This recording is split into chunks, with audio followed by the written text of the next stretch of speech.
Les femmes leaders du continent ont eu des assises la semaine dernière au Sénégal. Une tribune exploitée pour une fin des sanctions encore pesantes sur le Mali. Seconde du genre après l'édition de la RDC pendant la présidence du Congolais Tshisekedi, le rendez-vous de Dakar permettra à l'honorable Haïdara Essata Cissé d'aborder le Mali sans réserve. Une problématique à ne pas minimiser qui n'est nullement abordée par les leaders de la transition et figures politiques traditionnelles. La vice-présidente du Parlement panafricain chargée de la diplomatie et de la ratification a pointé du doigt ce qu'elle perçoit comme une injustice, à savoir, les sanctions individuelles et politiques infligées au Mali. Au-delà du plaidoyer pour la levée sans condition desdites mesures auprès du président en exercice de l'Union africaine, elle s'est illustrée par un brillant appel d'air en faveur de la transition en vue d'un processus électoral plus serein et respectueux du calendrier convenu avec la CEDEAO. Remerciant le président Macky Sall pour son apport à la levée partielle des sanctions, via la plateforme des femmes du Mali,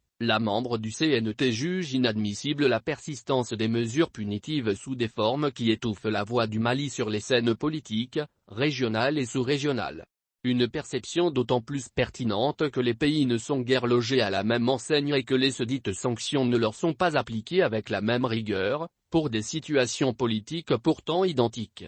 Autrement dit, du deux poids deux mesures qu'elle a tenu bon de lever le lièvre. Un traitement sélectif, qui s'apparente à ses yeux à un acharnement contre le Mali, en dépit de toutes les concessions et efforts déployés par les autorités de la transition pour parvenir à une gestion consensuelle avec les instances sous-régionales. Je suis indigné et choqué par l'acharnement contre mon pays malgré les efforts consentis pour obtenir un consensus avec l'institution sous-régionale, dira-t-elle avant de renchérir déplorer la tendance de l'Union africaine à devenir une institution à double vitesse, qui manque de cohérence dans l'appréciation des crises institutionnelles que connaissent certains de ses États membres. Une vérité de la députée naturelle de Borem qui est conforme avec la gestion de la transition au Tchad, pays dont l'Union africaine a évacué le dossier depuis le vendredi dernier sur la base du rapport du président de la commission exécutive. Parmi les 15 pays du jury, seulement 4 ont demandé des sanctions par principe,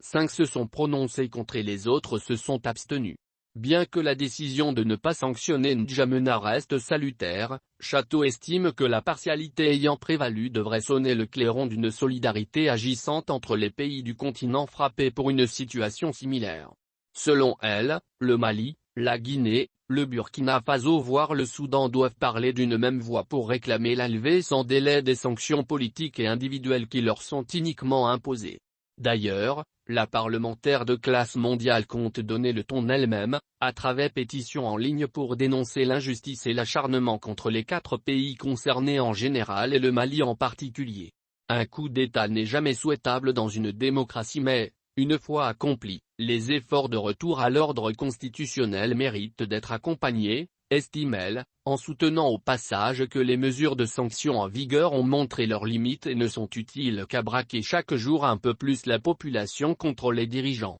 Château a bien calculé la tribune pour en parler car, le président Macky Sall aux commandes de l'UA a initié ces assises. Il a donc été face au leadership de la Lady de Borem qui reste intraitable sur le bien-être des populations et les décisions contre-productives communautaires qui mettent le discrédit sur l'essentiel des leaders qui doivent tenir compte des aspirations locales et solutions endogènes.